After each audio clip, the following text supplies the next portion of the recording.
Boa noite a todos, a todas. É uma alegria muito grande tê-los conosco em mais um sábado. Aos sábados, aqui na comunhão, a gente faz o estudo sequencial de O Evangelho segundo o Espiritismo.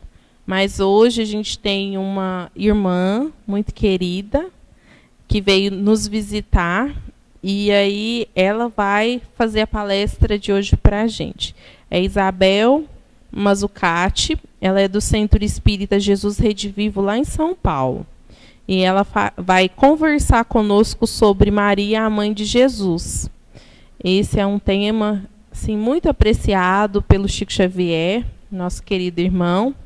Então, vão estar na mesa, assim que eu terminar a prece, a Isabel, a Luciana e o Ricardo, que são nossos irmãos colaboradores aqui da casa, que foram os medianeiros, né, para a visita dela à nossa casa. Então, eu vou solicitar a todos que se coloquem em uma posição confortável, né, que elevemos os nossos pensamentos.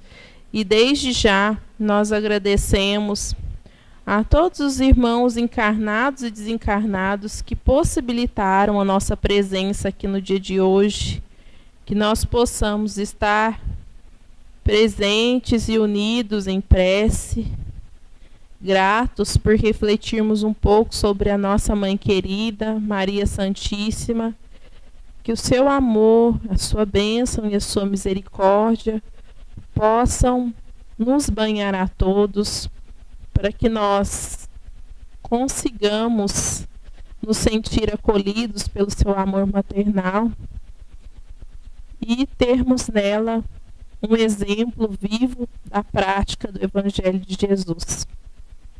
Então, que todos nos mantenhamos assim para que a gente possa aprender bastante com a nossa irmã. Assim seja. Isabel, fica à vontade. Luciana, Ricardo, fiquem à vontade. Podem vir. Onde você quiser.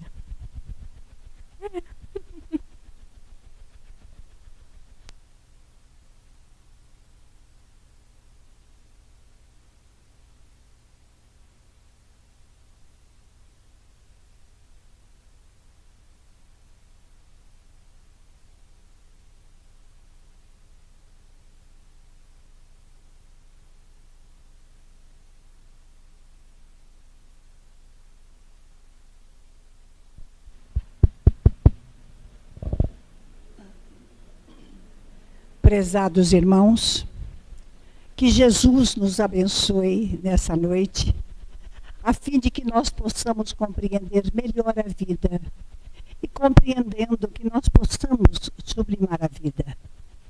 Mas muitas pessoas acham que não deve falar de Maria Santíssima. É como se, de repente, fosse tudo um engodo. Então, não é permitido falar de Maria. Entretanto, a história mostra para todos nós que houve no planeta Terra o maior evento de toda a história da humanidade até hoje. Apesar de toda a história maravilhosa do Egito, junto com os hebreus, do codificador, da primeira revelação que foi Moisés, nós temos que admitir que o maior evento que nós tivemos na Terra foi a vinda de nosso Senhor Jesus Cristo. E também nós temos que pensar que Chico uma vez disse, tem algum livro que fala sobre isso também, Jesus levou 4.000 anos abaixando o padrão vibratório para poder encarnar no planeta Terra. Isso tudo nos leva a uma meditação diante desta figura, que é o diretor do orbe terrestre. Ele viria à Terra, como todos os profetas disseram. Mas a divina providência do universo, o Senhor do mundos e dos seres, precisava de alguém para que pudesse tutelar o divino enviado. E nós, encontrando num livro de curiosidades, fala que Maria, ela tinha apenas 14 anos quando ela ficou órfã do seu pai Joaquim e de sua mãe Ana. E ela foi levada pelos tios era uma casa chamada As Moças de Sião, lá em Jerusalém. E essas meninas de Sião, elas apresentavam música, aprendiam música, culinária. E ela era uma criatura diferente de todos, pela meiguice, pelo olhar. Ela encantava a todos, mesmo as coleguinhas, que como ela não tinha família, não tinha tantas visitas como nós vemos até hoje, não é, nas casas, mas ela sempre tinha uma palavra de conciliação. Então, Maria, desde menina, ela encantava por onde ela passava. E foi nesse lugar que ela disse que ela sabia que ia casar com um homem muito mais velho do que ela. Foi quando José foi procurar a sua noiva, a sua pretendente, nessas meninas de Sião. Mas ele já era viúvo, trazia 5 filhos. E então, sem que ela titubeasse, ela disse sim, deixando até as senhoras, não é, que cuidava dessas meninas, assim, eu não vou dizer assustadas, mas elas tiveram uma surpresa, pela pouca idade, que ela tinha 16 anos mais ou menos. E ali começou, então, a história de Maria Santíssima. Ela foi exatamente escolhida por José e foi levada lá para Nazaré, aonde ela engravidou.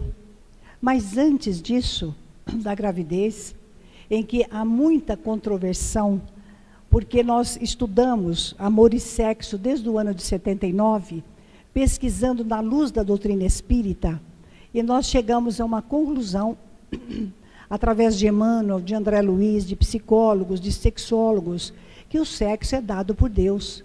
Os homens, as mulheres, é que deturpam essa magnífica, não é? Que faz com que os espíritos reencarnam. Então, ela vê um anjo que se aproxima dela e saúda. Diz, Ave Maria, cheia de graça, o Senhor é convosco, bendita sois entre as mulheres, bendito é o fruto do teu ventre, Jesus. Ela já estava começando a gravidez. E aí, ela fica toda feliz, porque ela sente como médium as palavras, ela ouviu e viu o anjo conversando com ela. Mas depois ela continuou num diálogo muito grande com esse espírito, da qual foi falando da grandiosidade de nosso Senhor Jesus, que iria encarnar na Terra. Nós dissemos encarnar, não reencarnar. Ele ia encarnar na Terra. E ela então sentiu uma alegria imensa. Era uma felicidade que não continha. E alguns pesquisadores de bibliotecas muito antigas contam que ela disse logo para José, eu vou dar à luz ao rei do mundo. Meu filho é o Messias prometido. E José, ele era muito prático. Então olhava para ela e pensava, toda mulher é sonhadora. E sonha que vai ser mãe do príncipe, do presidente da república, mas nunca pensa que vai ser um espírito, às vezes, com uma carga até kármica bastante pesada. Então, nós vemos que foi o começo da história incrível que a humanidade viveu. E eles tiveram que ir até Belém para que pudessem fazer o censo, porque era a ordem, né, dos mandatários da época, do próprio César. E eles subiram até lá. E chegando lá, eles não tinham lugar para hospedagem. Maria lembra de uma parenta que ali morava e foi até lá. E ali ela deu à luz a um menino. Enquanto estava todo esse trabalho, a parte externa do planeta também se movimentava. Porque os pastores, pastoreando, eles viram uma estrela que se mexia no céu. E eles ficaram olhando, mas de repente uma voz, como que cantando hinos, dizia aos pastores, glória a Deus nas alturas e paz na terra às criaturas de boa vontade. Os pastores, movidos e levados por essa estrela, chegaram então aonde estava o menino Jesus. E ali foi um encanto total, porque ele não parecia nem recém-nascido. Eles ficaram maravilhados com aquela criança que parecia já dizer alguma coisa. Mas acontece que a gente sabe depois através de algumas entidades, que ele encarnou ali, naquele momento, e foi para a manjedoura, porque ele estava reverenciando exatamente o mundo mineral, o vegetal e até os animais. E eles tiveram, depois mais tarde, veio lá do Egito os 3 reis magos, Baltazar, Melquior e o outro, que agora eu esqueci. Então, eles eram Gaspar, Belchior e Baltazar. Eles trouxeram o incenso, mirra e ouro. Mas antes eles passaram lá para falar com Herodes. E contou, porque eles eram, inclusive, astrólogos. E eles viram a estrela, como que um astro movimentando. E eles, então, sabendo que estava na época de Jesus vir à Terra, eles foram, então, buscar, foi na direção que indicava essa estrela. E quando ele passou lá para conversar com o tetrarca, ele disse o seguinte: olha, quando vocês voltarem, me fala onde está o menino, porque nós também queremos ir lá reverenciá-lo. E eles foram felizes. Só que depois vamos dizer, de ter levado todos esses presentes, eles então tinham que voltar. E aí eles sentiram como médiuns, alguém dizendo para eles: volta por outro caminho, não passa lá no rei Herodes. E eles então foram para o outro lado. E Herodes, ele estava esperando numa expectativa imensa. De repente, ele teve, José também teve uma visão como médium, em sonho. Os espíritos apareceram e diziam: foge para o Egito ainda hoje, essa noite, porque Herodes está procurando o menino para matar. E ele então foi com Maria, não é, lá para o Egito. Ora, Herodes, vendo que foi enganado pelos magos, o que ele fez?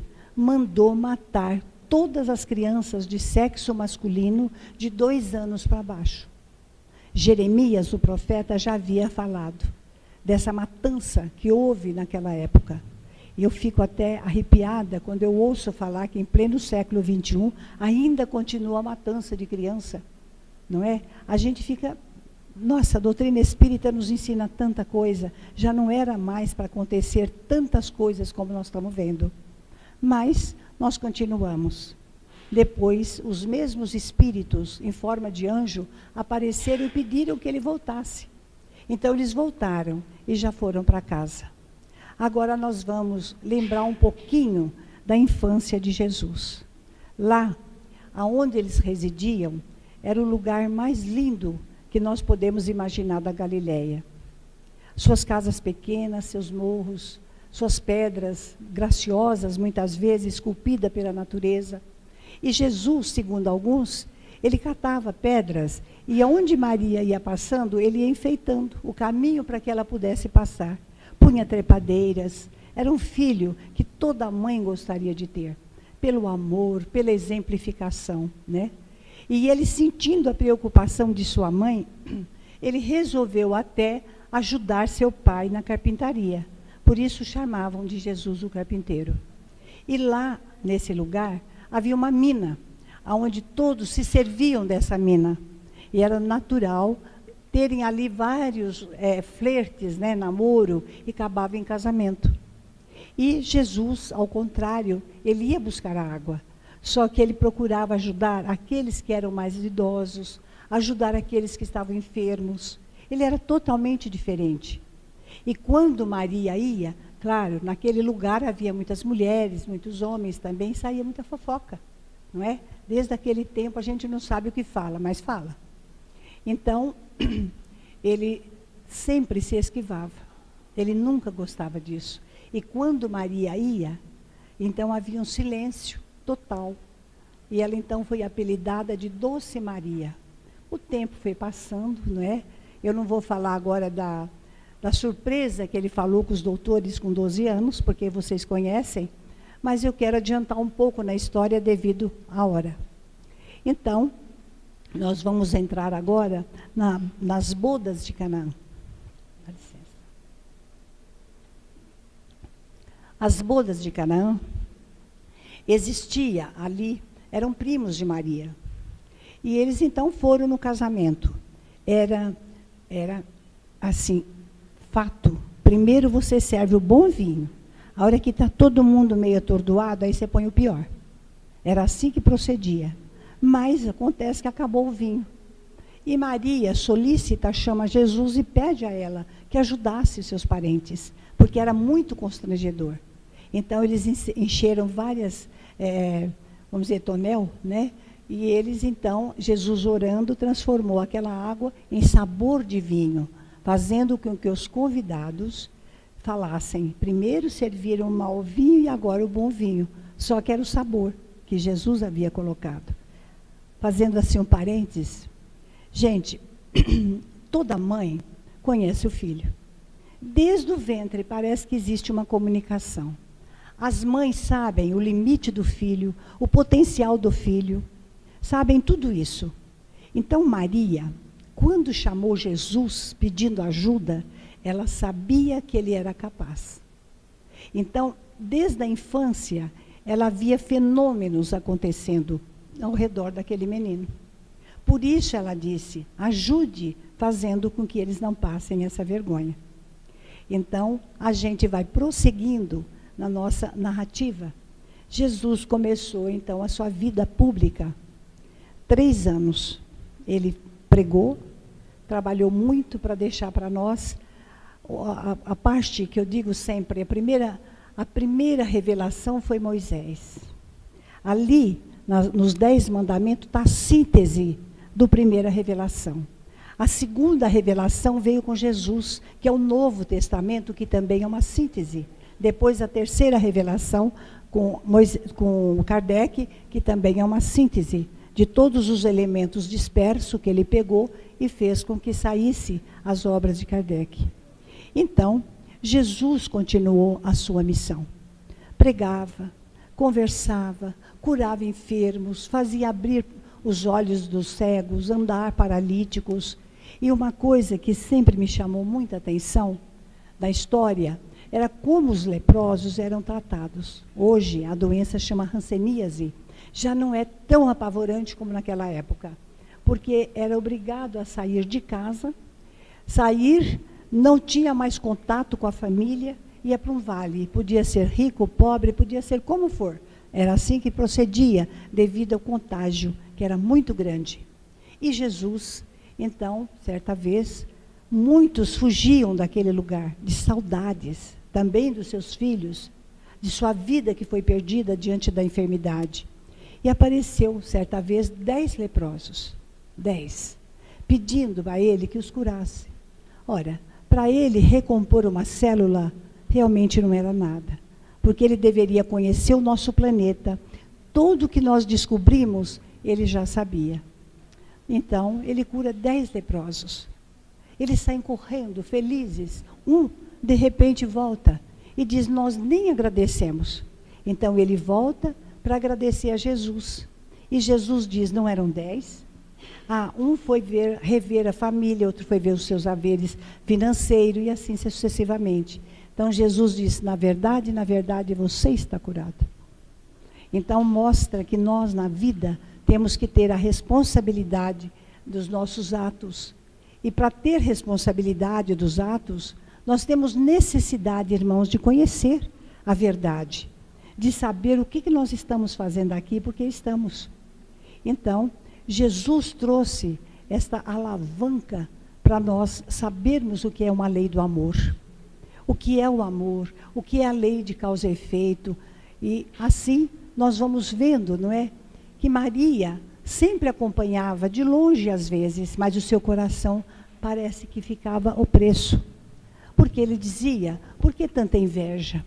Por que tanta perseguição? Às vezes ela notava pessoas diferentes ligadas aos fariseus, e ela então se preocupava muito com tudo isso.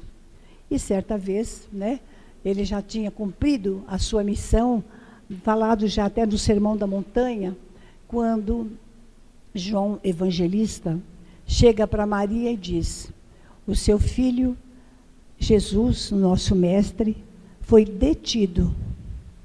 Vocês imaginem uma mãe vendo um filho só fazendo bem. O choque que essa mãe leva.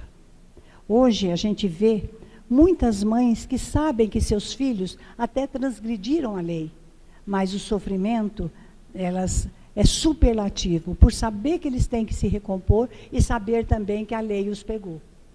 Então, de fato, não é? Ela entrou em oração, não tinha outra atitude para ela tomar. Ela começou a orar, começou a pedir a Deus Pai, que tudo que ela viu, que ela sabia em torno de Jesus, que ele pudesse se manifestar e tirá-lo daquele sofrimento. E ali ela permaneceu, orando, recordando a sua infância.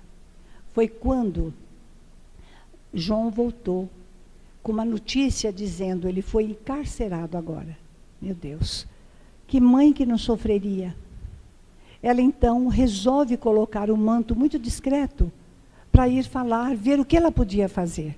Mas, no entanto, ela resolveu ficar ali, naquela casa humilde, e orando, pedindo ao Deus, lembrando todas as profecias, toda a expectativa que pairava no ar. Foi quando, de repente, João volta e diz, está mais complicado, porque muitos sacerdotes que eram hebreus, que eram judeus, haviam acusado Jesus.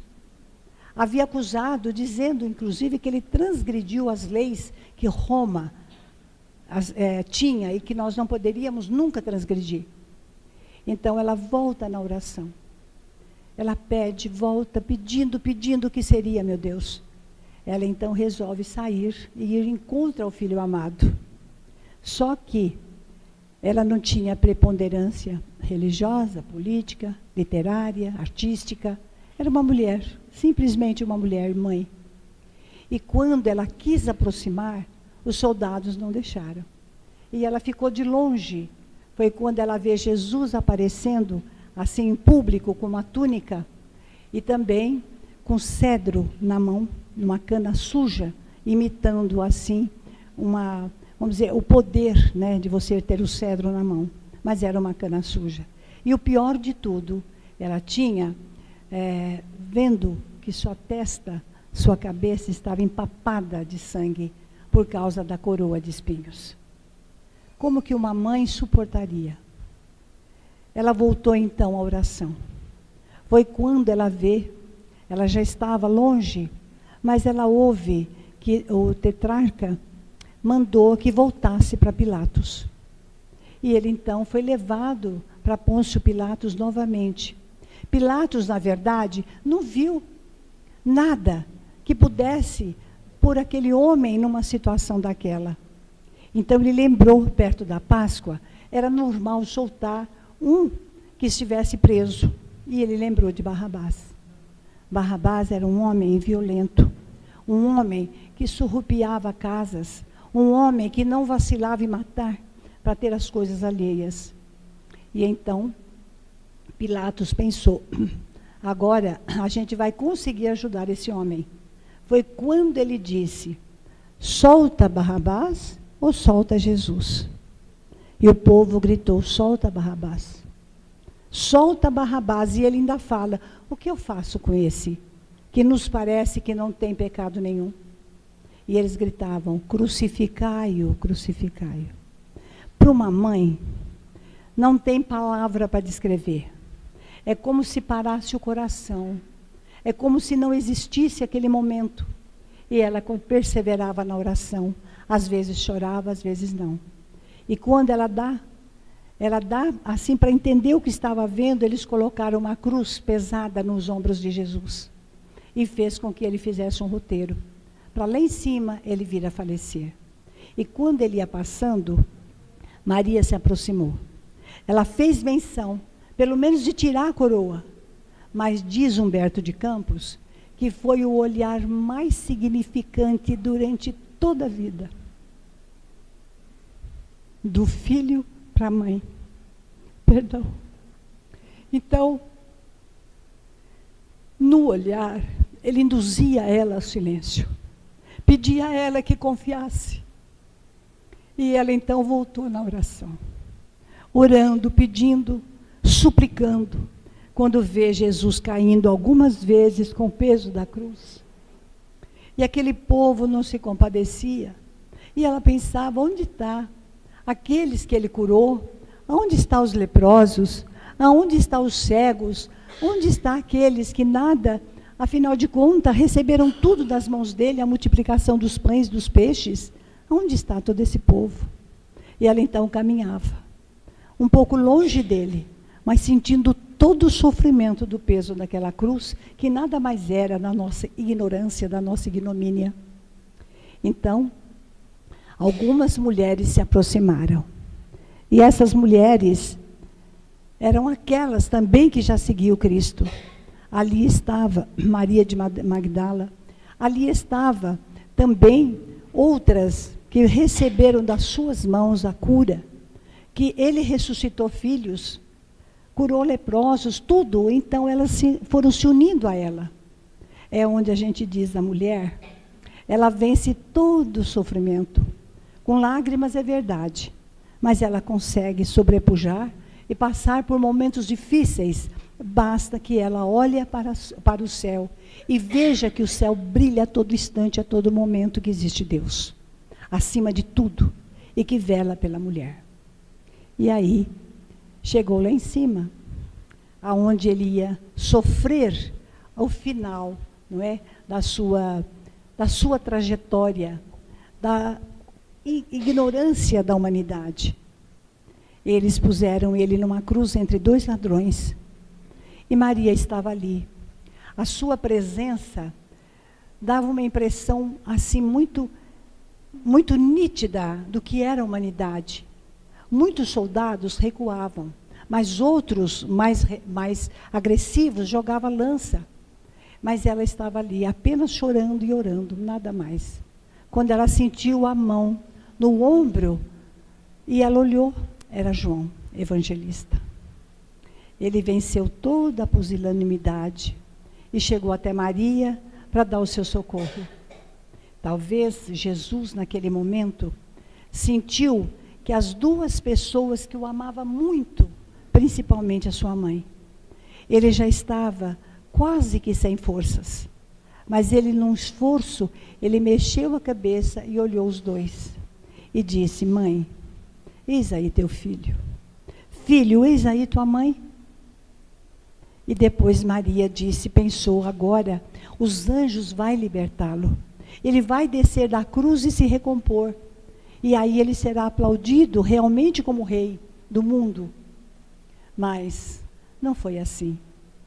Ele pendeu a cabeça, dizendo, Pai, perdoa-os, porque eles não sabem o que fazem. E ali encerra um capítulo, onde eu digo que foi o maior crime da humanidade.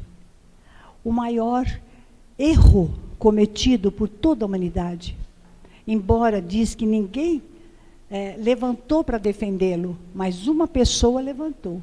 Foi Lívia, a esposa de Públio Lentulus, que foi curada, sua filha, por Jesus, a Flávia.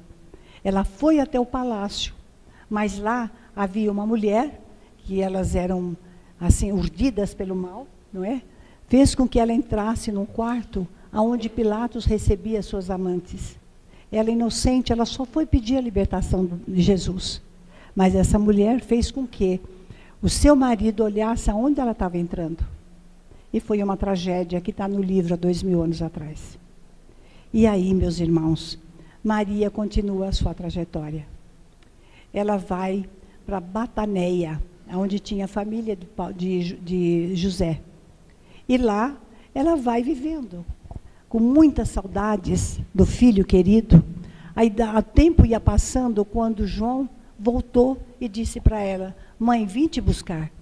Eu vim te buscar porque Jesus nos entregou como sendo a mãe de todos na humanidade. Ganhei uma choupana lá em Éfesos. Eu vim buscá-la. E ela disse, eu aceito. E foi com ele para Éfesos. E lá ela continuava pregando, falando de Jesus, das coisas, porque todo viajante que por ali passava, entrava naquela choupana. E ela sempre tinha uma palavra amiga. Ela sempre era solícita com todos. Enquanto que João estava preso na igreja de Éfeso, que dava muito trabalho. E um dia entrou ali um leproso. Maria estava, como sempre, tecendo um manto. Esse manto, ela estava tecendo, porque muitos viajantes passavam por ali e não tinham nada para se trocarem, não tinha nada que pudesse fazê-los sentir melhor. Então, esse homem chegou dizendo que ela tivesse pena dele, porque ele não aguentava mais ficar lá no Vale dos Leprosos. Era um sofrimento enorme, que saudade dos filhos, da casa, de tudo. Maria o aconchegou, deu alimento, banho. Ele foi descansar enquanto ela continuava fazendo o seu manto.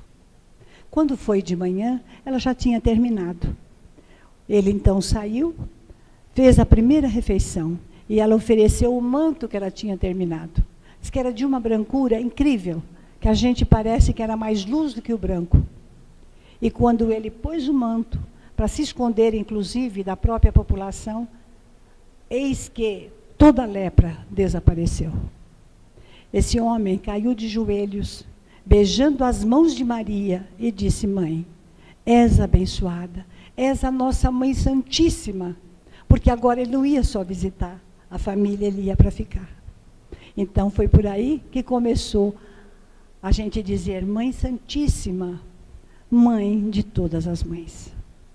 Maria ficou em Éfeso por muito tempo. Ela recebeu a visita de Paulo, o apóstolo, e que ele ficou encantado com aquela mulher. Ele que era muito enérgico, né? Que conhecia a maldade, a hipocrisia dos fariseus, de sua raça, inclusive.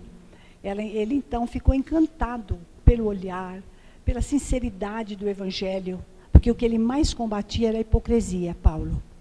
Então, ele ficou lá e queria escrever a vida de Jesus contado por ela. Mas ele tinha que ir para Cesareia lá. Então, ele despediu dela, mas falou para Lucas: você vai voltar e escrever o evangelho, falando todas as lembranças que ela tem da infância, do nascimento de Jesus. Só que não deu tempo. É por isso que até hoje, Lucas é um dos evangelistas, é tido como, o que ele escreveu é tido como o Evangelho de Maria. E ele que escreveu também o Ato dos Apóstolos. Foi Lucas. Então, naturalmente, que Maria continuou ali, na firme. João sempre vinha visitá-la, mas ela sabia dos compromissos da igreja, das perseguições, e ele veio trazendo uma notícia, porque Roma recomeçou a perseguição dos cristãos. Maria sofria com isso, mas naquele dia ela foi deitar-se um pouco mais cedo. O coração parece que estava tão opresso, quando alguém bateu na sua porta. Ela levantou, olhou e ele disse: vim visitá-la. E aí ela sente uma emoção, diz: esta voz, esta voz. Foi quando ele revela: mãe, sou eu, o seu filho. E ela acabou naquele instante sofrendo algo. E ele fala: eu vim buscá-la, porque Deus quer que aonde eu reino, você seja a rainha dos anjos. E aí, gente, ela foi naquele momento, começando o seu desencarne. Jesus permaneceu ali para até um certo momento, porque depois era preciso que tirasse as últimas, vamos dizer, sequência, não é, do desencarne de qualquer pessoa. Isso é lei da natureza. Então, Maria, quando ela abriu os olhos no plano espiritual, Jesus ainda estava a postos, deixando-a com uma legião de anjos, de espíritos muito evoluídos, e que ela agradece. Aí, quando ela sai do corpo, ela diz, queria rever todos os lugares que ela passou. E imediatamente, aquela multidão de anjos a levou. E, de repente, ela lembra dos cristãos lá em Roma. Isso bastou lembrar para que esses espíritos a levassem. E quando ela entra, a Maria entra em Roma, ela fica maravilhada de ver o progresso humano. Ela ficou, como é lindo tudo aqui. Quantas coisas lindas. Por que será que o homem é tão mau? E aí ela lembra daqueles que estavam presos. Então, bastou ela lembrar para que levassem ela até os cárceres.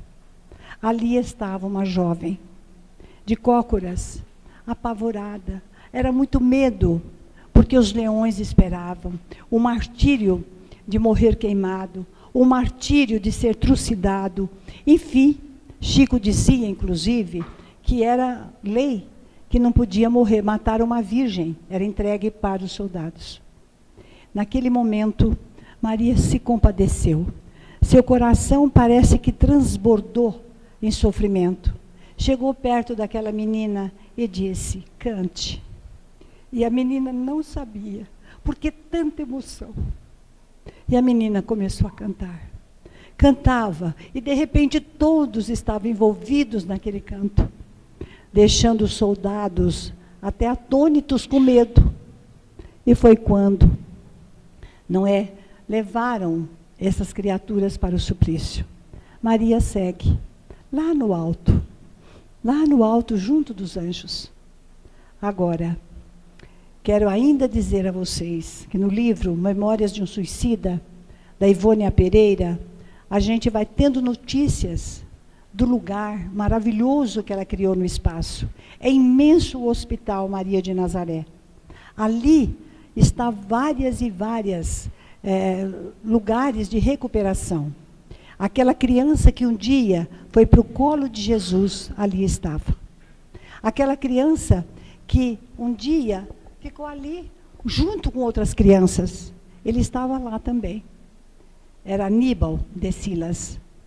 Ele, depois de tantas encarnações, de tanto trabalho, segundo a psicografia de Chico, ele foi chamado. E Jesus disse a ele, eu vou entregá-lo na legião de minha mãe, porque só mãe para aguentar o suicida. Porque ali estava o Vale dos Suicidas. Então, gente, eu vou terminando, como dizia a Marilene, a minha fala. Eu quero ler para vocês uma psicografia de Chico, em que Maria Dolores relata, é uma história verídica, não é? Em que Judas estava no umbral e Maria foi buscá-lo. Eu vou ler para vocês. Depois de muito tempo, sobre os quadros sombrios do Calvário, Judas, cego no além, errava solitário. Era triste a paisagem, o céu era nevoento. Cansado de remorso e sofrimento, sentara-se a chorar. Nisso, nobre mulher de planos superiores, nimbada de celestes esplendores, que ele não conseguia divisar, chega e afaga a cabeça do infeliz. Em seguida, num tom de carinho profundo, quase que em oração, ela lhe diz, meu filho, por que choras? Acaso não sabeis? Replica o interpelado, claramente agressivo, sou um morto e estou vivo, matei-me e novamente estou de pé. Sem consolo, sem lar, sem amor e sem fé. Não ouvistes falar em Judas o traidor? Sou eu que aniquilei a vida do Senhor.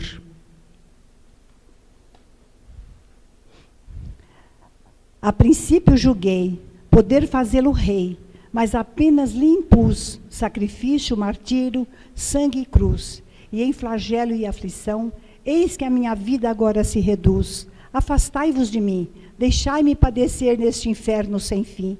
Nada me pergunteis, retirai-vos, Senhora. Não sabeis da mágoa que me agita? Nunca penetrareis minha dor infinita.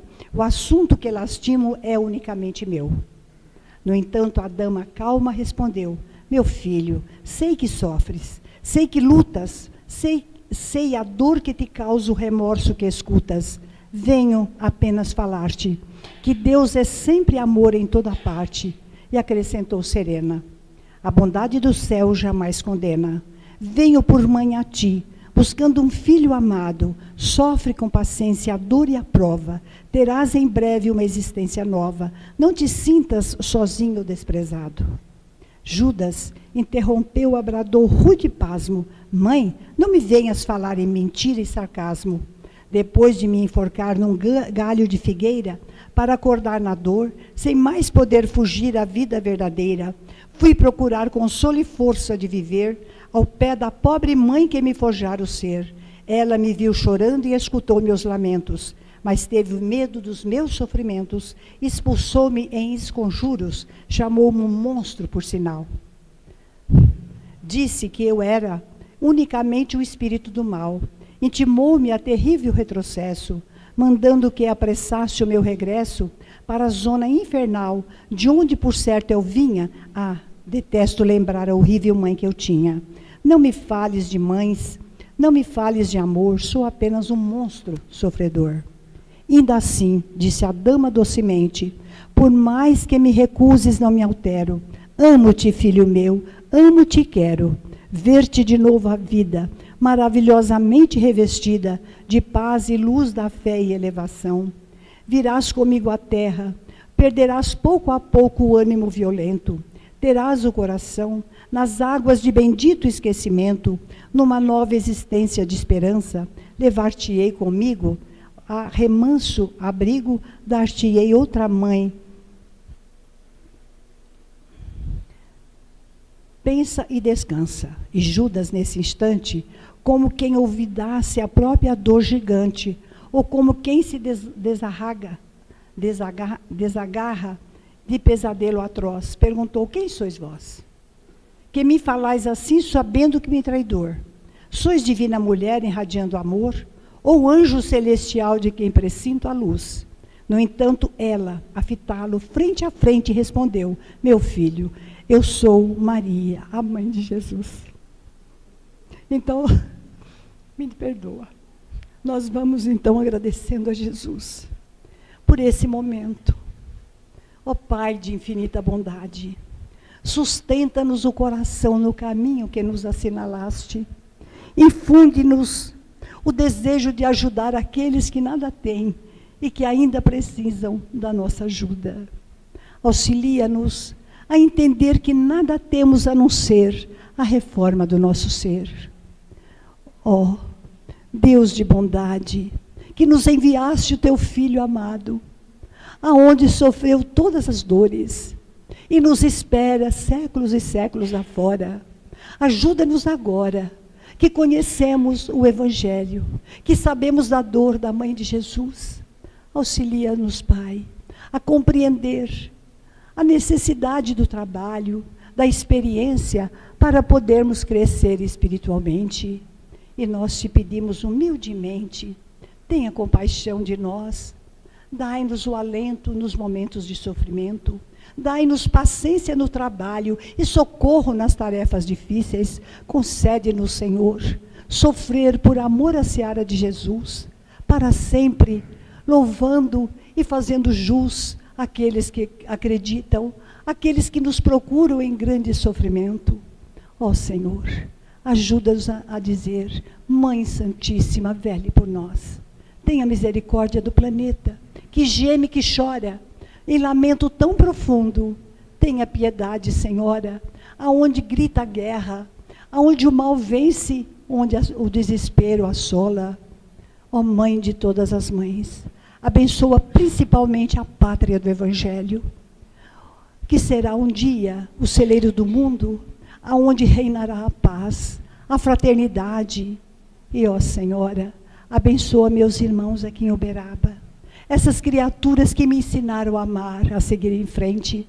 Abençoa esta casa veneranda, abençoa, Senhora, todos os irmãos aqui presentes, na saúde, na paz, na alegria de viver para sempre. Muito obrigado, graças a Deus.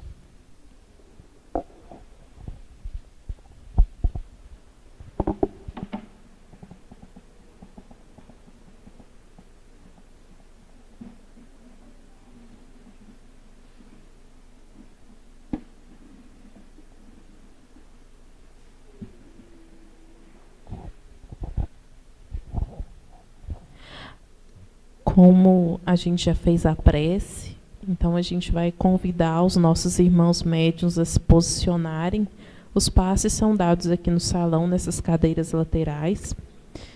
Os médiuns ficam à frente e aí vocês podem vir e sentar na cadeira e tomar os passes e retornar aos bancos. E assim que terminar os passes, a gente vai concluindo a palestra, tá bom?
nós queremos agradecer a permanência de todos vocês até esse momento. E a Isabel já retornou ali ao banco, mas a gente quer te agradecer imensamente pelo seu amor, pela sua sensibilidade, pela dedicação e pela sua proximidade com Maria. E por nos apresentá-la assim de um jeito tão próximo, né, nos estimulando à prática do amor, da docilidade, da mansuetude, nesse tempo que a gente vive, que essas virtudes às vezes estão ainda distantes da humanidade. E aí a gente vai pedir a Luciana para te entregar o livro da Esperança, que é uma lembrancinha que a gente fez, e tem a assinatura de todo mundo que está aqui presente. Então, assim... Isso.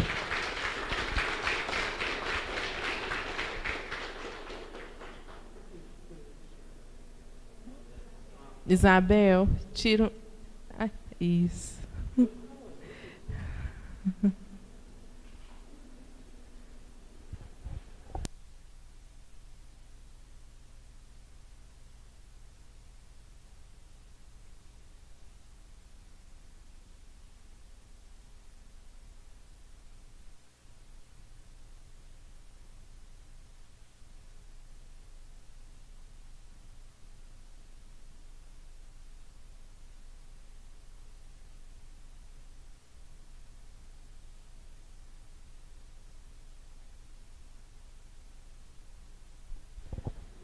E aí eu gostaria de convidar outra querida, né, a Sônia, para fazer a prece de encerramento. E hoje eu não estava querendo que encerrasse agora, nessa altura. Realmente foi uma noite maravilhosa, né, gente? Nós só temos que agradecer a Deus essa oportunidade. Então vamos elevar o nosso pensamento a Deus, nosso Pai amantíssimo, aos espíritos amigos desta casa, e agradecer por essa noite maravilhosa, onde a presença, o espírito exponencial de nosso querido Mestre Jesus foi lembrado da forma mais carinhosa, o Mestre dos Mestres, o Príncipe da Paz, o pastor que nos guia para os montes da sabedoria e do amor. Este Espírito governador espiritual da terra, mas sobretudo governador de nossos corações, trazendo-nos sempre o recado importante para a nossa evolução espiritual. E sobretudo, a nossa Mãe Santíssima, esse Espírito valoroso, terno, gigante no amor, no afeto, no carinho, que faz os nossos corações se sentirem envolvidos nessas vibrações de muito amor, de muita ternura para com todos que aqui se encontram e para todos aqueles que habitam o planeta Terra, tanto no plano físico quanto no plano espiritual. Agradecemos a nossa querida Isabel Mazzucati pela maneira com que ela trata o assunto, fazendo com que a emoção também aconteça em nossos espíritos, para que os nossos espíritos gravem com mais riqueza de detalhes essa passagem do Espírito Mãe Santíssima pela Terra, que os nossos corações se sintam sempre agradecidos a ela e que possamos imitá-la na gratidão, no amor, na fidelidade e no aconchego. Que as bênçãos de nosso Pai possa conduzir o nosso pensamento até Jesus e até Mãe Santíssima, em agradecimento por essa noite que sempre ficará gravada em nossos corações. Que as suas bênçãos envolvam a todos, agora e sempre. Que assim seja.